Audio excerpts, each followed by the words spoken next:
¿Qué pasa, cracks? Bienvenidos, bienvenidas un día más a Musicografía, en este vídeo donde vas a conocer, a lo mejor ya lo conocías, cosas sobre A Blaze in the Northern Sky de Darkthrone, ya que se cumple el 30 aniversario del lanzamiento del disco y hemos dicho, venga, fiesta de Darkthrone en Musicografía, y por eso os trajimos las dos entrevistas el martes y hoy os traemos este vídeo especial que ya os anunciamos. Que por cierto, si no has visto esas entrevistas ya estás yendo a verlas, aunque eso sí, después de este vídeo. Os dejaremos el enlace al final del vídeo. Y además os dijimos que os íbamos a lanzar una propuesta a lo largo de este vídeo, por lo tanto estad atentos y atentas porque os va a interesar mucho, que lo sé yo. En el vídeo de hoy, pues lo que hemos dicho, vamos a dedicarlo a hablar de A Blaze in the Northern Sky y lo vamos a hacer como estamos acostumbrados a hacerlo en los análisis musicales que estrenamos con Burzum y que, como ya sabéis, seguiremos la tónica habitual con Dark Funeral. Para los que no sepáis de qué estamos hablando, dividiremos este vídeo en música, portada y letras, pero al tratarse de un vídeo especial también vamos a hacer alguna cosilla y vamos a meter ahí curiosidades, algún extra para que el vídeo quede lo más completo posible. Por ejemplo, ¿qué podemos hacer? Pues meterle una introducción a este vídeo.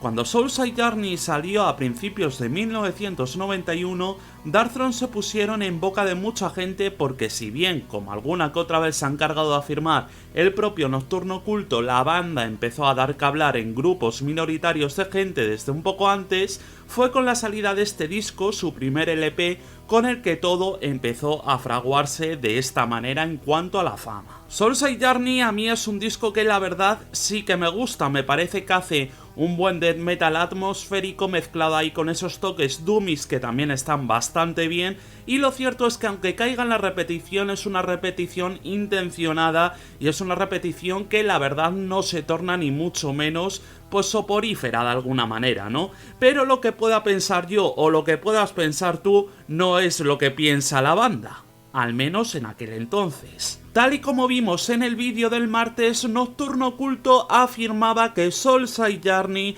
era un disco del cual no estaban orgullosos dentro de Darkthrone, sonaba demasiado mal y aunque tenía sus cosas era una mierda comparado con lo que querían hacer, por lo que su siguiente paso debería ser firme, directo hacia ese objetivo que se habían marcado. Darkthrone tenían que ir con el fuego en la mirada a conquistar el infierno que estaba proliferando en Noruega, y con esto decidieron dar el paso definitivo.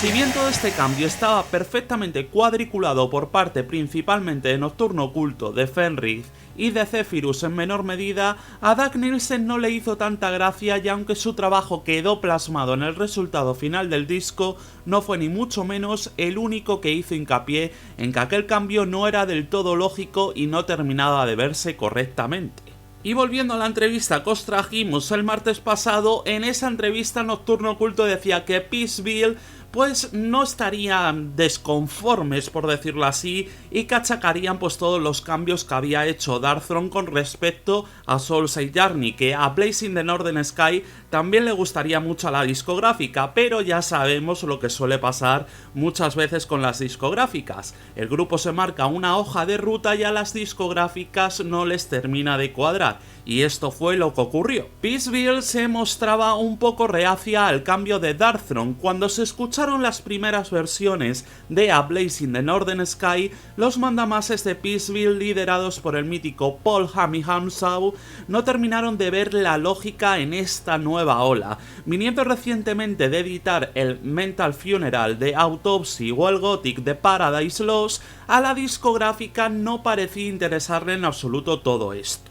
Y esto es algo que se da generalmente en cualquier tipo de música casi, o sea, la banda se marca una hoja de ruta, quieren ser experimentales con un nuevo trabajo o quieren hacer otra cosa totalmente distinta porque les sale de las narices y para algo el grupo es suyo, y la discográfica dice no, tenéis que hacer lo que habéis estado haciendo anteriormente, pero en este caso Darkthrone ni cortos ni perezosos lo que dijeron fue: sí, ¿nos vais a cortar las alas? Pues nos vamos a otro sello. Por ese entonces, y especialmente por el lado de Nocturno Oculto y de Zephyrus, la relación con Euronymous de Mayhem era sobresaliente. Debido a esto, la banda le dijo claramente a Peaceville que el disco iba a salir sí o sí, y que en sus manos estaba el que saliese en su discográfica o por otro lado saliese a través de Deadly Silence Productions. Tras deliberar tranquilamente la situación, Peaceville recularon,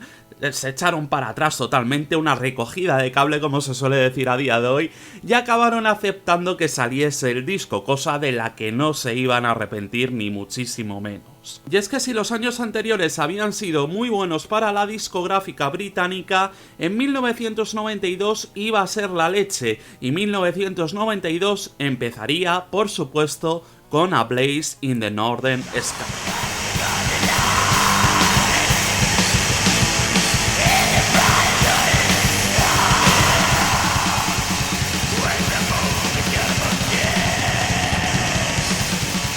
Como relata el propio Paul Hammy en su libro Peaceville Live, lo que realmente ocurrió con este tira y afloja con A Blaze in the Northern Sky fue una falta de escuchas, un meterse de lleno en el disco para degustarlo completamente, y aunque no lo diga per se con estas palabras, es cierto que tal vez escuchar A Blaze in the Northern Sky teniendo como referencia Soulside Journey o las primeras demos de la banda puede sonar distinto, pero no es tanta la distancia entre todo esto como parece. Vale, sí, podemos estar de acuerdo de que A Blaze in the Northern Sky suena totalmente distinto y que tiene al menos otra intención distinta a lo que tenía Soulside Journey o a lo que tenían las demos anteriores, pero sí que es cierto que cuando uno se pone a mirar en los pilares que sujetan este disco, pues se ve algo más allá del black metal. No cabe duda de que tanto Nocturno Oculto como Fenrir han sido siempre dos personas muy melómanas. De hecho, en su día a Fenrir le cayó alguna que otra crítica por parte de los puristas,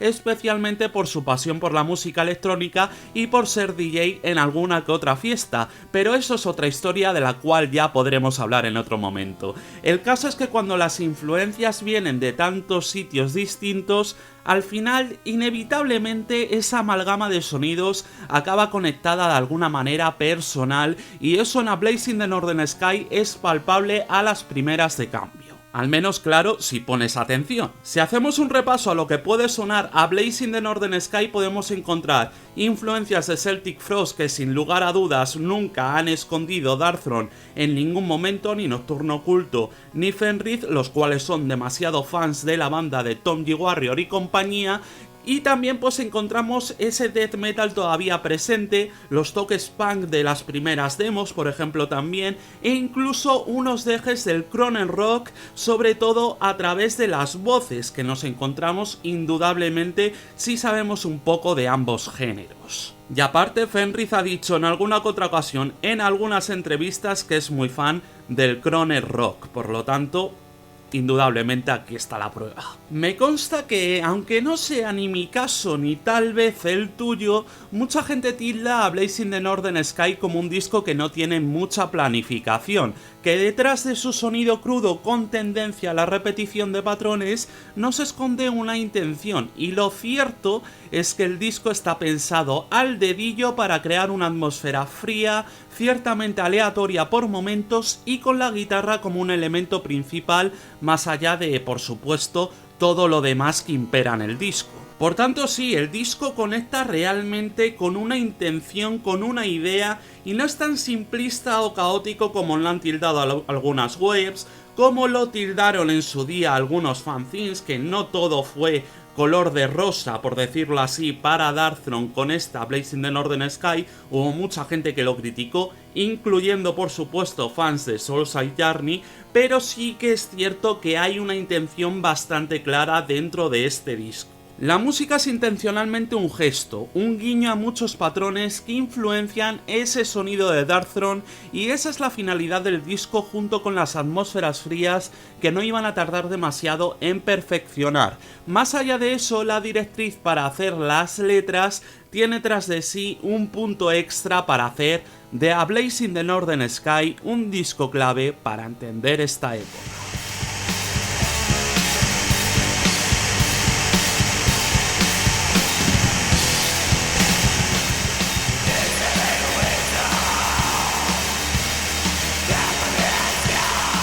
Porque sí, amigos y amigas de musicografía, las letras tienen mucha importancia dentro de A Blaze in the Northern Sky, y lo vais a ver ahora mismo, como también tiene importancia que te suscribas y no te pierdas nada de lo que vamos a traer. ¿O es que acaso quieres perderte la propuesta que os vamos a hacer? ¿Queréis un repaso por la discografía de Darkthrone o qué? En los comentarios lo ponéis. Eso sí, si sale que sí, la verdad que vamos a tardar un poquito porque tiene trabajo detrás. En vaya marrones me meto, colega. Fenriz siempre ha sido una persona que no ha querido hacer demasiado hincapié en el significado de las canciones, pero lo cierto es que cuando uno se pone a investigarlas, se da cuenta de que tienen tras de sí, al menos en este caso, una mezcla de satanismo con una poética naturalista que para aquella época le quedaba como anillo al dedo. Además, por aquella época, en el caso de Fenriz, se declaraba abiertamente satanista, pero como dijo a posteriori, la verdad que es algo que se le acabó pasando y que era más una mera provocación, como se hacían muchas cosas en la época, que más el sentimiento o el idealismo que tenía hacia eso. Por lo tanto, lo acabó dejando un poco de lado, pero eso sí, las letras siguen teniendo una importancia bastante clave para entender A Blaze in the Northern Sky. El disco comienza con Catarian Life Code, 10 minutazos de canción que ahonda precisamente en estos conceptos que os hemos entregado anteriormente: satanismo como muestra contraria a los cataríes, y a su modo una búsqueda de la naturaleza a través de las distintas metáforas, pero siempre jugando con la religión y su contrario. De esta misma forma, si pasamos a analizar lo ofrecido en una canción como aquella que da título al disco, podemos comprobar que clarísimamente se hace referencia al paganismo, pero aún con todo guarda tras de sí metáforas muy interesantes y un estilo que no es torpe y vago, sino que recae en imágenes que a mí por lo menos me resultan bastante curiosas, como el propio cierre de la canción. Y como no hay dos sin tres, si analizamos por último un tema como In the Shadow of the Horns, podemos toparnos con un tema que, si bien con el título parece vender un simbolismo satánico bastante torpe y cutre, vuelve a tener en su poder unas metáforas curiosas, y no es lo típico de la cabra es el símbolo del mal, Satán me gobierna y todas esas cosas que están tan manidas. Aquí se hace referencia como una cabra, sí, pero fijaros la forma de cómo escribir la letra. Mirad más allá del propio mensaje y veréis algo que, como digo, no está manido ni hecho de una forma torpe, más bien lo contrario. Lo mejor de todo es que cuando uno escucha A Blaze in the Northern Sky y además se lee las letras y las interpreta, ve una conexión bastante grande entre ambos conceptos, por lo tanto todo queda como una completa esfera de luminosidad, por decirlo así,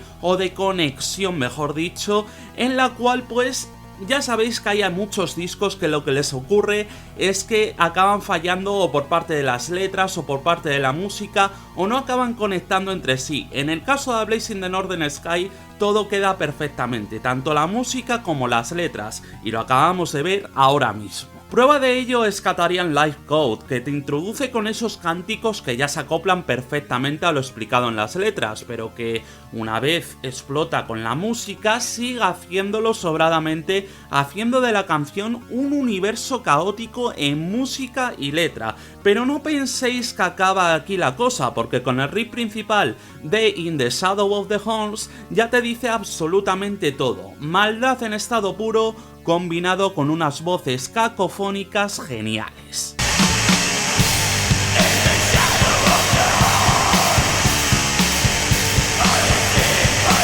Al final todo esto reside en algo que os digo muy habitualmente por aquí, y es que a mí me gusta fijarme mucho en todo lo que es el concepto del álbum. Me gusta que case todo perfectamente, que case la portada, que case las letras y que case la música. Y por cierto, vamos a hablar de la portada porque no se queda atrás. La creación de las portadas de Darkthrone en aquella época siempre fue provista a lo azaroso, a lo completamente aleatorio, porque tal y como el propio Nocturno Oculto explica, en aquella época la música para ellos era un completo ritual de magia negra y usaban el corpse paint para diferentes actividades. Pero yo creo que mejor os narro lo que dijo Nocturno Oculto en una entrevista a Metal Observer en 2022 acerca de todo esto. En los primeros días, para nosotros era un verdadero ritual de magia negra.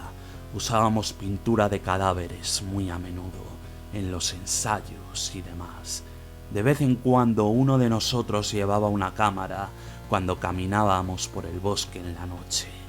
Así que las fotos que ves en A Blaze in the Northern Sky, Under a Funeral Moon y Transylvanian Hunger son como fotos documentales. No utilizaremos corpse paint a menos que parezca real. No posaremos con ello solo para satisfacer a un grupo de personas. Lo que se esconde detrás de este disco al final es algo que, como hemos dicho, es completamente azaroso una vez más, dado que la foto está hecha simplemente porque surgió en aquel momento y la verdad que casa perfectamente con lo que quiere explicar el disco, porque refleja muy mala baba. Es una portada sencilla, con Zephyrus como modelo, pero es que a mí por lo menos me cuadra y además ha conseguido mantenerse como una figura icónica dentro del black metal, cosa que sucede también con sus dos hermanos pequeños, Under a Funeral Moon y claro, como no, Transylvanian Hunger, que obviamente tienen su lugar en el Olimpo. Y aunque A Blaze in the Northern Sky me parezca un discazo, lo cierto es que si nos ponemos a hablar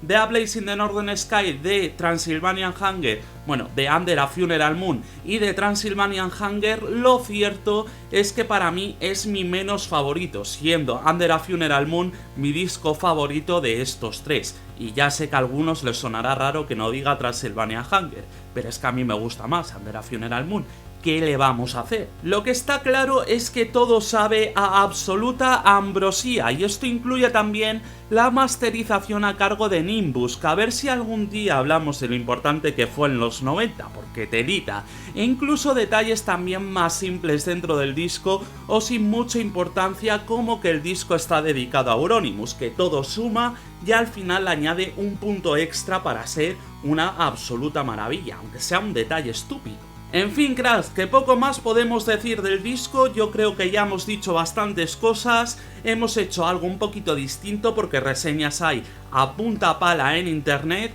Así que nada, aquí lo dejamos. Eso sí, lo que tienes que hacer ahora es decirnos si quieres ese reportaje o no, así que ya sabes, en los comentarios nos lo pones. Nosotros lo vamos dejando por aquí, cracks, y nos vemos el próximo día con más metal extremo. ¡Adiós!